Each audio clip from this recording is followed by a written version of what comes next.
అందరికీ నమస్కారం అండి. నేను మీ శాస్త్రి. ట్రేడింగ్ మారథాన్ తెలుగు వీడియోస్ చూస్తున్నందుకు చాలా థాంక్స్ అండి. ఇవాళ నిఫ్టీ 33 పాయింట్లు డౌన్ అయ్యి 24,219 దగ్గర క్లోజ్ అయింది.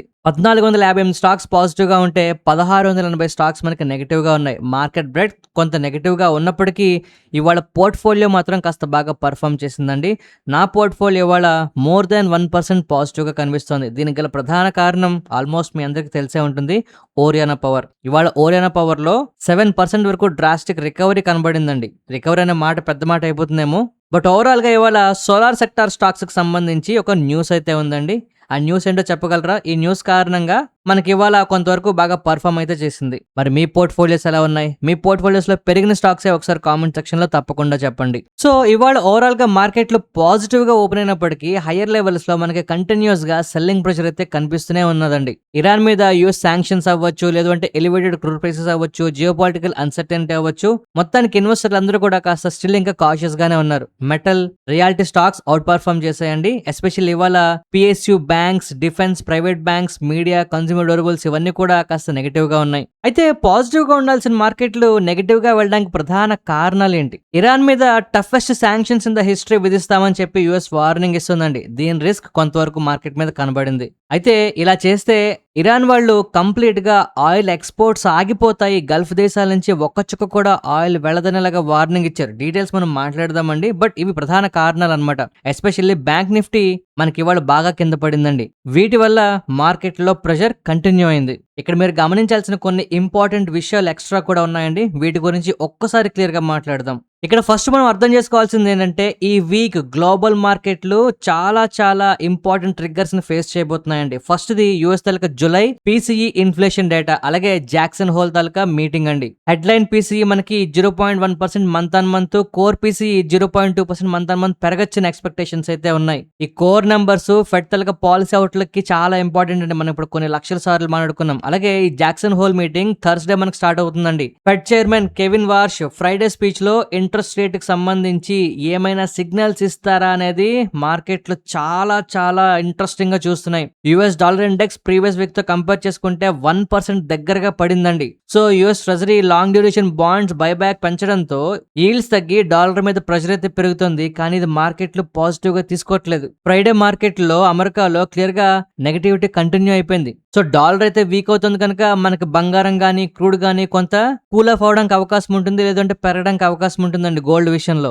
ఎస్పెషల్లీ నెక్స్ట్ వచ్చే శుక్రవారం మనకి జూలై ఐఐపి డేటా గానీ, ఫ్రెష్ ఇరాన్ శాంక్షన్స్ గానీ, లేదంటే క్రూడ్ ప్రైసెస్ గానీ ఇవన్నీ కూడా మన మార్కెట్లు చాలా నిశ్చితంగా గమనించబోతున్నాయండి. గ్లోబల్ గా బాండ్ ఈల్డ్స్ డొమెస్టిక్ గా మన మార్కెట్స్ ని చాలా ఇన్ఫ్లుయెన్స్ చేయడానికి రెడీ అవుతున్నాయి. ఒక పక్క అమెరికా తాలూకా బాండ్ ఈల్డ్స్, మరో పక్క జపాన్ తాలూకా ఇంట్రెస్ట్ రేట్లు ఇవన్నీ కూడా మన మార్కెట్లకి ముళ్ళ కిరీటంలా మారడానికి రెడీగా ఉంటున్నాయి పరిస్థితులు. సో వీటిల్లో ఏ ఒక్క విషయాన్ని మనం మర్చిపోయినా మార్కెట్లు ఎందుకు పడుతున్నాయన్న క్వశ్చన్ మనకైతే వస్తుందండి. సో ఈ ప్రతి విషయాన్ని మనం ట్రాక్ చేయాలి. సో ఇప్పుడు గ్లోబల్ గా మార్కెట్లను కాస్త కుదిపేసే అంశాలు కొన్ని ఉన్నాయండి. అందులో ఫస్ట్ ఏంటి అంటే యుఎస్ తాలూకా treasury secretary Scott Bessent Iran పై హిస్టరీలోనే టఫెస్ట్ శాంక్షన్స్ ప్రకటించేందుకు రెడీ అవుతున్నారు. దీన్ని వాషింగ్టన్ వాళ్ళు ఎకనామిక్ డీడేగా డిస్క్రైబ్ చేస్తున్నారండి. ఇది ఇవాల్టి నుంచే స్టార్ట్ అవుతుంది అని చెప్పి మాట్లాడుతున్నారు. ఇరాన్ తాలూకా ఆయిల్ రెవెన్యూస్ ని, బ్యాంకింగ్ యాక్సెస్ ని, షిప్పింగ్ నెట్వర్క్స్ ని, ఫినాన్షియల్ ఇంటర్మీడియట్స్ అందరినీ కూడా ఇప్పుడు టార్గెట్ చేస్తున్నారండి. ఇరాన్ కి మనీ వచ్చే ప్రతి ఛానల్ ని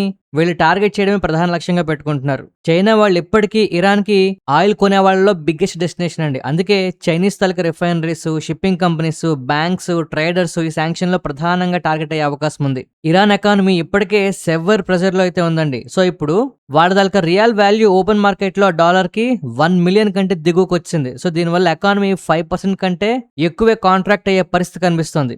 ఒకేసారి ఎకానమీలో 5% డౌన్ వచ్చింది అంటే మనం పరిస్థితి అర్థం చేసుకోవచ్చు సిచ్యువేషన్ ఎంత సీరియస్ గా ఉండబోతోందో. ఇక ఫుడ్ ఇన్ఫ్లేషన్ అయితే 100% దాటినట్లు ఆర్టికల్స్ అయితే మనకు వస్తున్నాయండి. But what ever it is, వారికి ముందు రోజుకి సుమారు 2 మిలియన్ బ్యారెల్ ఉన్న ఇరాన్ తాలూకా ఆయిల్ ఎక్స్పోర్ట్స్ ఆగస్టు మిడిల్ నాటికి దాదాపు 4 లాక్ బ్యారెల్స్ కి అయితే పడిపోయిందండి. సో ఇక్కడ పరిస్థితి ఫర్దర్ గా ఇంకెంత ఘోరంగా ఉండబోతుందో మనం ఊహించవచ్చు. అయితే ఈ విధంగా అమెరికా ఇరాన్ కాస్త ప్రెషర్ చేయడానికి టార్గెట్ చేస్తూ ఉంటే ఇరాన్ మాత్రం యుఎస్ తాలూకా ఎకనామిక్ డీడేని కంప్లీట్ గా రిజెక్ట్ చేస్తున్నారండి.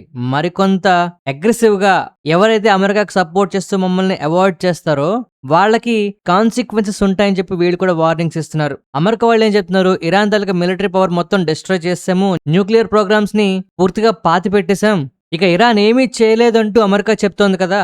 మరి ఇలాంటి టైముల్లో హిస్టరీలోనే బిగ్గెస్ట్ ఫినాన్షియల్ అఫెన్స్ మా మీద ఎందుకు వీళ్ళు తీసుకొస్తున్నారని ఇరాన్ క్వశ్చన్ చేస్తోందండి. ఇరాన్ తాలూకా డిప్యూటీ ఫారెన్ మినిస్టర్ ప్రకారం ఇంత భారీ ఫినాన్షియల్ మొబిలైజేషన్ అవసరం అవడం యుఎస్ కి విక్టరీ కాదు, అమెరికాకి ఖచ్చితంగా ఇది ఫెయిల్యూర్ కి ఒప్పుకోలేక పగ సాధించడం వీళ్ళు మాట్లాడుతున్నారు. ఇలాగ అమెరికాని ఎండగడుతూ ఈ యుఎస్ ఎకనామిక్ క్యాంపెయినింగ్ లో ఎవరైతే కంట్రీస్ జాయిన్ అవుతారో వాళ్ళందరికీ మా తాలూకా కాన్సిక్వెన్సెస్ కంపల్సరీగా ఉంటాయని చెప్పి ఇరాన్ వాళ్ళు హెచ్చరికలు జారీ చేస్తున్నారండి. అండ్ ఇక్కడ అన్నిటికన్నా హైలైట్ విషయం ఏంటంటే ఇరాన్ వాళ్ళు చాలా పెద్ద వార్నింగ్ ఒకటి ఇస్తున్నారు. ఒకవేళ యుఎస్ కనుక ఎకనామిక్ వార్ స్టార్ట్ చేస్తే గల్ఫ్ దేశాలు మొత్తం నుంచి కూడా ఒక్క చుక్క ఆయిల్ కూడా బయటికి వెళ్లదనేలాగా వార్నింగ్ ఇస్తున్నారండి. స్ట్రైట్ ఆఫ్ హోర్ముజ్ ఒక్కటే కాదు, పర్షియన్ గల్ఫ్ లో ఎక్కడి నుంచి కూడా ఒక్క చుక్క ఆయిల్ కూడా ఎక్స్పోర్ట్ కానికుండా చేసేస్తామని చెప్పి కంప్లీట్ గా ఇన్ఫ్రాస్ట్రక్చర్ ని, కావాలంటే షిప్పింగ్ రూట్స్ ని అన్నిటిని డిస్ట్రాయ్ చేస్తామనేలాగా ఇరాన్ గట్టిగా వార్నింగ్ ఇస్తుంది. సో ఇప్పుడు ఇరాన్ ఇస్తున్న ఈ వార్నింగ్ ఏంటి అంటే శాంక్షన్స్ కి, అమెరికా తాలూకా ఎకనామిక్ డీడేకి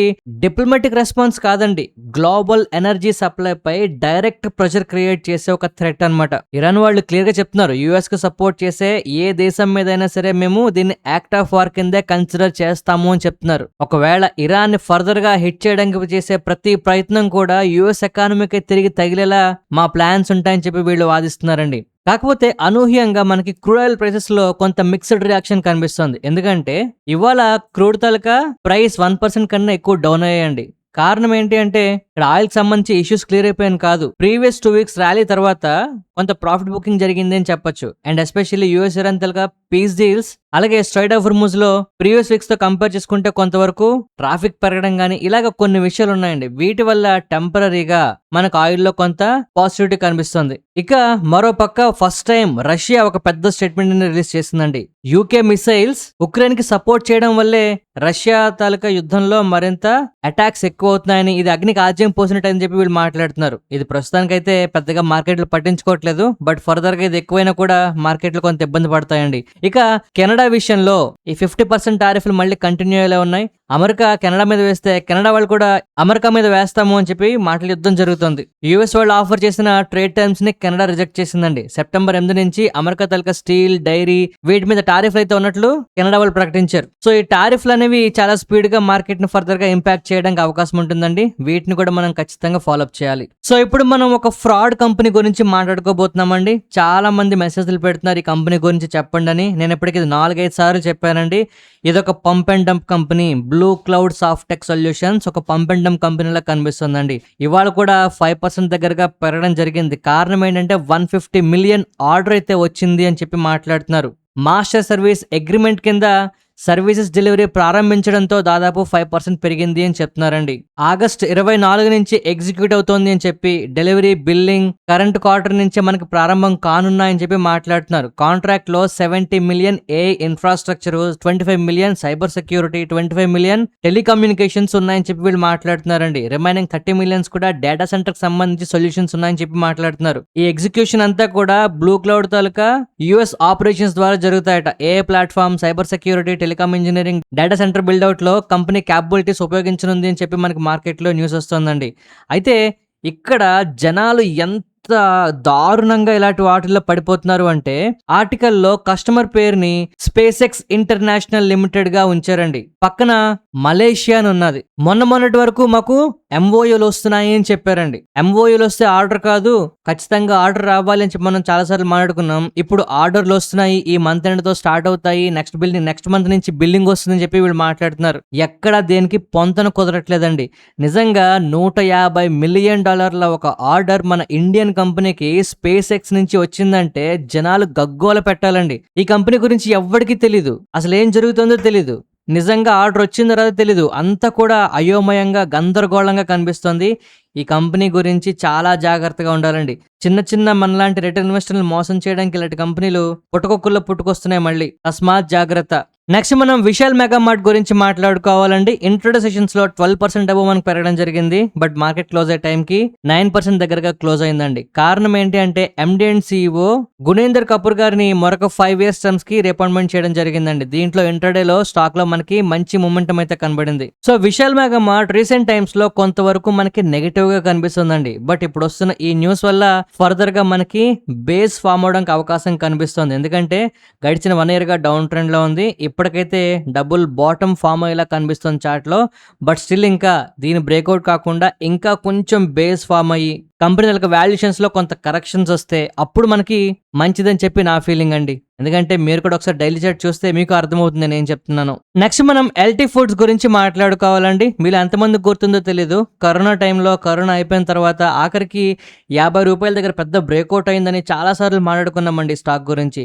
ఇవాళ ఈ స్టాక్ 7% ఏవో మనకు పాజిటివ్ గా ఉంది. ఇక్కడ మనం గమనించాల్సింది ఏంటంటే ఎల్టీ ఫుడ్స్ ఒకటే కాదండి, రైస్ కంపెనీస్ కేఆర్బిఎల్ కానీ, ఎల్టీ ఫుడ్స్ కానీ, చమన్ లాల్ సేటియా కానీ ఇవన్నీ కూడా చాలా బాగా పెరిగాయి. వీటితో పాటు మిల్కీ మిస్ట్, పరాగ్, హాట్సన్ ఇలాగా డైరీ కంపెనీస్ కూడా మనకి బాగా పెరగడం అయితే స్టార్ట్ అయ్యాయండి ఇవాళ. కారణం ఏంటి అంటే మీలో ఎంతమంది న్యూస్ గమనిస్తున్నారో తెలీదు, కమింగ్ డేస్ లో ఎస్పెషల్లీ FY27 లో విపరీతంగా ఫుడ్ క్రైసిస్ స్టార్ట్ అవుతాయని చెప్పి మనకి న్యూస్ అయితే వస్తుందండి. చాలా మంది పెద్ద పెద్ద ఆర్టికల్స్ రాసేస్తున్నారు, భయపెట్టేస్తున్నారు కూడా. ఫుడ్ ఇన్ఫ్లేషన్ ఎక్కువైపోతుందని, ఫుడ్ స్కార్సిటీ వచ్చేస్తుందని, ఎస్పెషల్లీ కొన్ని సెగ్మెంట్స్ లో కష్టమైపోతుందని దొరకడం. దీనివల్ల ఎస్పెషల్లీ FMCG స్టాక్స్, ఇలాంటి స్టాక్స్ అన్ని కొంతవరకు బాగా పర్ఫామ్ చేసే అవకాశం కనిపిస్తుందండి.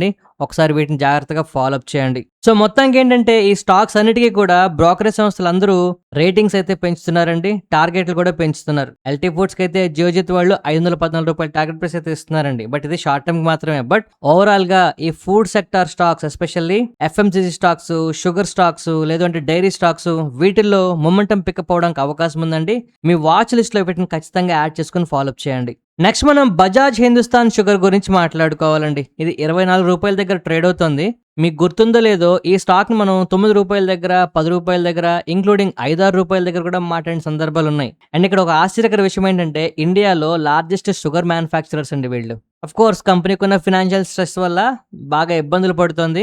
బట్ మొత్తంగా ఏంటంటే రికవరీ వస్తుందండి. బట్ ఈ రికవరీ ఏంటంటే డెకేడల్ రికవరీ చూపిస్తుంది, టైం పడుతుందండి. కానీ నెక్స్ట్ 10 years అనే ఆలోచన కనుక మనం చేయగలిగితే బజాజ్ హిందుస్థాన్ లో మనకి గ్రోత్ అనేది బాగుంటుంది. అలాగా అసలు చాలా మంది చిగురిస్తున్నాయి అనుకోండి, బట్ 10 సంవత్సరాలు హోల్డ్ చేస్తారు లేదా దేవుడు అరుగు. బట్ ఒకటి మాత్రం నిజం, రీసెంట్ టైమ్స్ లో షుగర్ సెక్టర్ స్టాక్స్ మళ్ళీ పెరుగుతున్నాయి. కారణం ఏంటి అంటే గవర్నమెంట్ వాళ్ళు స్టాక్ హోల్డింగ్ సంబంధించి లిమిట్స్ టైట్ చేయడంతో షుగర్ స్టాక్స్ బాగా షార్ప్ గా ర్యాలీ అవుతున్నాయి. ఎందుకంటే షుగర్ ప్రైసెస్ బాగా పెరిగిపోతున్నాయి కదా.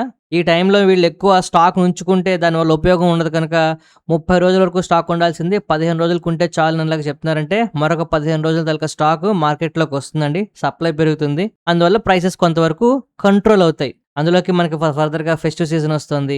ఓకే, ఇంపోర్ట్స్ మీద డ్యూటీస్ తగ్గిస్తున్నారు. దీనివల్ల షుగర్ ప్రైసెస్ కొంతవరకు కంట్రోల్ చేయడానికి వీళ్ళు చేస్తున్నారండి. ఓవరాల్ గా కంపెనీస్ కి కొంతవరకు ఫ్యూచర్ లో ఈ ఇంపోర్ట్స్ తీయడం అనేది కొంత నెగిటివ్ న్యూస్ అయినా షార్ట్ టైమ్ లో ఫస్ట్ రెవెన్యూస్ పెరుగుతాయి కనుక మార్కెట్ లో పాజిటివ్ గా రియాక్ట్ అవుతున్నాయి.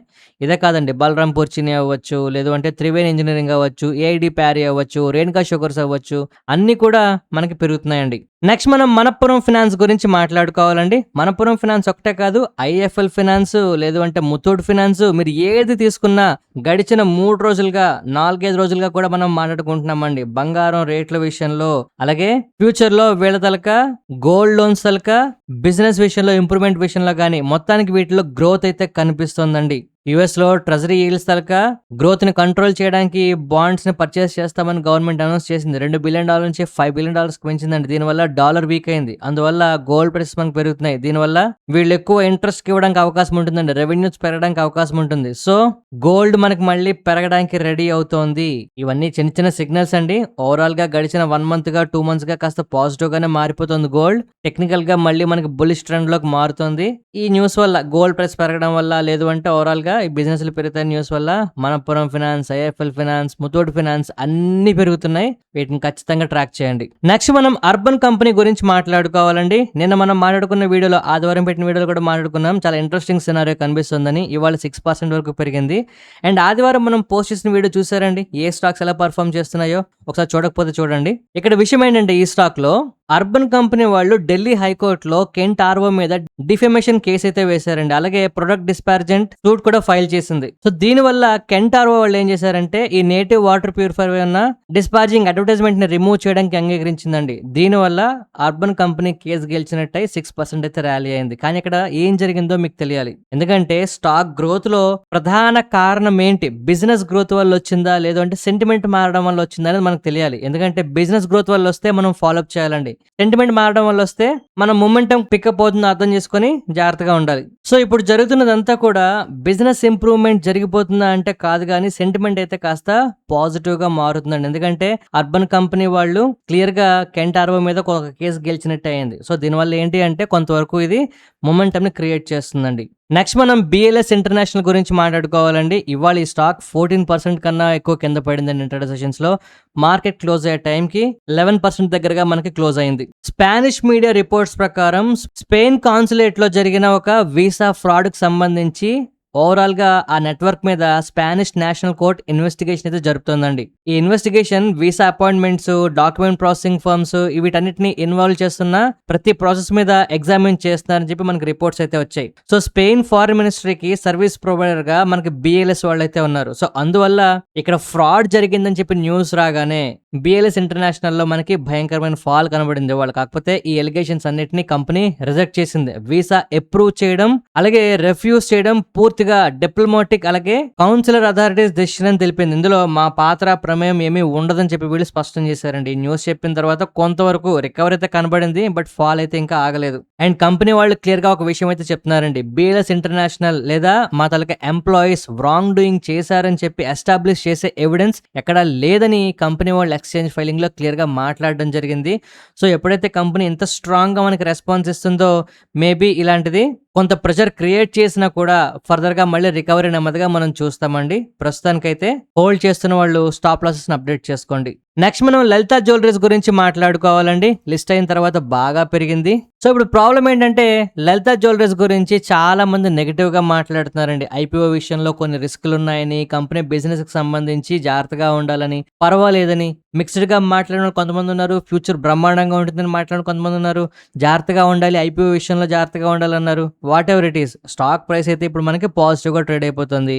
ఇన్వెస్ట్మెంట్ చేసిన వాళ్ళందరికీ ప్రాఫిట్ లో ఉన్నారు. నెక్స్ట్ ఏంటి, దీన్ని హోల్డ్ చేయాలా, కంటిన్యూ చేయాలా, లేదు అంటే అమ్మేయాలా ఏంటి అని చెప్పి చాలా మంది అడుగుతున్నారండి. సింపుల్, ఆల్రెడీ మీ అకౌంట్ లో ఉండి ప్రాఫిట్ లో ఉంటే స్టాప్ లాసెస్ అప్డేట్ చేసుకోండి. చాలా చాలా సింపుల్ పని అండి. ఫర్ ఎగ్జాంపుల్ మీరు 100 రూపాయలు ప్రాఫిట్ లో ఉన్నారు అనుకుందాం. ఒకవేళ స్టాక్ వెనక్కి పడిపోతే మీరున్న ప్రాఫిట్ లో అట్లీస్ట్ సగమైనా మీరు గెయిన్ చేసేలాగా స్టాప్ లాసెస్ అప్డేట్ చేసుకోండి. లేదు మాకు ఐపీఓస్ లో రాలేదు, ఇప్పుడు మేము కొందాం అనుకుంటున్నారా, ఇప్పుడైతే కొనొద్దండి. ఎందుకంటే ప్రతి ఐపీఓలోనే జరిగే సేమ్ స్టోరీ ఇది. ఐపీఓ ముచ్చట అయిపోగానే కొంచెం కింద పడతాయి, అప్పుడు చూద్దామండి. ఎందుకంటే ఐపీఓలో ఒక్కసారిగా మనకి ఇంత బజ్ క్రియేట్ అయ్యి లేదు అంటే ఇంత బాగా లిస్ట్ అవడం మాత్రాన కంపెనీ ఫ్యూచర్ లో బాగా పర్ఫామ్ చేస్తుందని చెప్పలేమండి, అవునా? ఎందుకంటే 1000 కోట్ల వరకు జిఎస్టీ డిస్ప్యూట్ ఉంది. ప్రమోట్ రిలేటెడ్ ఇష్యూస్ మనం చాలా చూస్తున్నామండి. ఓవరాల్ గా ఇన్వెంటరీ హెవీ బిజినెస్ ఇది. ముందు డబ్బులు బాగా పెట్టాలి, that negative operating cash flow కనిపిస్తుంది.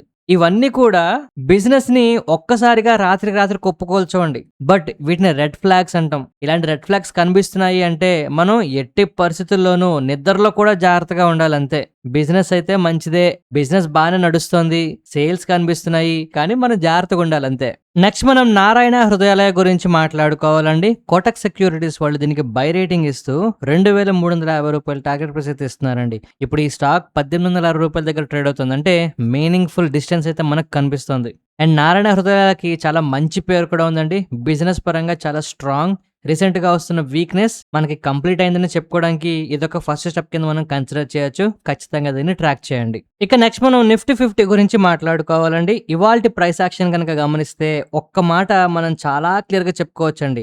ఇంచుమించుగా 12 గంటల ప్రాంతం నుంచి 3 గంటల వరకు మార్కెట్ ఒక రేంజ్ అయితే ఫామ్ చేసింది, అవునా? అప్రాక్స్ గా ఆ రేంజ్ కనుక మనం చూస్తే 24,150 నుంచి ఓ మాదిరిగా 24,195 అంటే 24,200 అనుకోవచ్చండి. సో ఈ జోన్ మనకి సస్టైన్ అయితేనే రేపు మనకి మార్కెట్ లో పాజిటివ్ ఉండడానికి అవకాశం ఉంటుందండి. ఇది టెక్నికల్ గా. ఇక సెంటిమెంటల్ గా గ్లోబల్ గా ఉన్న సినారియోస్ ఏ విధంగా మారుతాయో మనం చెప్పలేం. అండ్ ఇవాళ నుంచి ప్రతి రోజు మనకి ఏదో ఒక పెద్ద ఈవెంట్ దగ్గర నుంచి డేటా రిలీజ్ అవ్వడము, న్యూస్ రావడము, లేదంటే మీటింగ్స్ జరగడము, ఒకదాని తర్వాత ఒకటి, ఒకదాని తర్వాత ఒకటి ఏ ఒక్కటి మనకి నెగెటివ్‌గా వచ్చినా మనం మార్కెట్ నెత్తిన ముళ్ళ కిరీటం గ్యారంటీగా ఉంటుందండి. సో, అందువల్ల 24,200 అనేది మనకి చాలా చాలా క్రూషియల్ లెవెల్. ఈ లెవెల్ గనక సస్టైన్ అయితే హమ్మయ్య! అని మనం ప్రశాంతంగా ఉండొచ్చండి. లేకపోతే మాత్రం ఈ సెల్లింగ్ ప్రెషర్ ఎక్కువైనా ఆశ్చర్యపోవాల్సిన అవసరం లేదు. ఈ వీడియో నచ్చితే తప్పకుండా లైక్ చేయండి. ఎవరికైనా ఉపయోగపడుతుందంటే మీ ఫ్రెండ్స్, కొలీగ్స్ అందరికీ షేర్ చేసి మన వీడియోస్‌ని మరింత మందికి చేరువయ్యేలాగా హెల్ప్ చేయండి. ఈ హెల్ప్ చేస్తారని ఆశిస్తూ మరొక మంచి వీడియోతో కలుద్దామండి. ధన్యవాదాలు.